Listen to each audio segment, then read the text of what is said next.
Bonjour et bienvenue dans ce nouvel épisode du programme Apprendre autrement. Aujourd'hui, nous allons parler d'un défi du quotidien pour beaucoup d'élèves neuroatypiques, l'organisation et la gestion du temps. Tenir un agenda, planifier ses devoirs ou simplement suivre le rythme scolaire peut être un véritable casse-tête quand on a des particularités cognitives qui affectent la perception du temps et la structuration des tâches. Les élèves neuroatypiques peuvent avoir un problème de perception du temps. Par exemple, nous avons parfois du mal à évaluer la durée d'une tâche, ce qui entraîne du retard ou du stress lorsqu'une échéance approche. Nous pouvons aussi être facilement distraits, ce qui allonge considérablement le temps nécessaire pour terminer une activité. L'organisation matérielle est aussi un défi. Perdre ses affaires, oublier une consigne, ne pas savoir par où commencer une tâche sont des difficultés fréquentes. Cela peut entraîner une surcharge mentale qui rend encore plus difficile la gestion des priorités.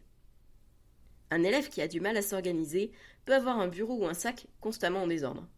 Oublier fréquemment ses devoirs ou ses fournitures, ou encore procrastiner jusqu'à la dernière minute, parce que ça donne un shot de dopamine.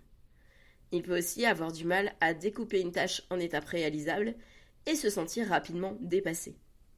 En classe, cela peut se traduire par des difficultés à suivre les consignes, à terminer un exercice dans le temps imparti, ou à alterner efficacement entre plusieurs matières. Une première approche efficace, face à ces difficultés, c'est de structurer visuellement les tâches. L'utilisation d'un emploi du temps clair avec des codes de couleurs, des checklists ou des rappels visuels permet d'ancrer les informations plus facilement. Ensuite, il est utile de découper les tâches en sous-objectifs. Plutôt que de dire « fais ton devoir de maths », on peut proposer « fais les 3 premiers exercices, puis fais une pause ». Cela permet de rendre l'objectif plus atteignable et de mieux gérer l'effort cognitif.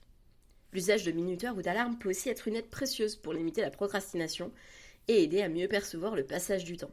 La technique Pomodoro, qui alterne des phases de travail et des pauses courtes, peut être particulièrement efficace. Enfin, favoriser l'accompagnement et l'encadrement progressif aide beaucoup.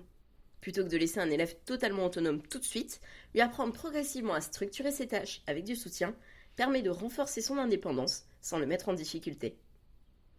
En conclusion, les difficultés d'organisation et de gestion du temps ne sont pas un signe de paresse, c'est le reflet d'un fonctionnement cognitif qui nécessite des stratégies spécifiques. En mettant en place des outils visuels, en structurant les tâches et en introduisant des routines adaptées, nous pouvons aider les élèves à mieux gérer leur quotidien scolaire. Si vous faites partie des 2% qui ont suivi cet épisode jusqu'à la fin, un grand merci. Et dites-moi en commentaire, est-ce que vous utilisez la méthode Pomodoro ? Et sinon, quelle méthode utilisez-vous pour aider vos élèves ou vos enfants à mieux s'organiser ? Dans le prochain épisode, nous parlerons de l'importance du sommeil et de son impact sur l'apprentissage. Activez toutes les notifications pour ne rien manquer, et à demain.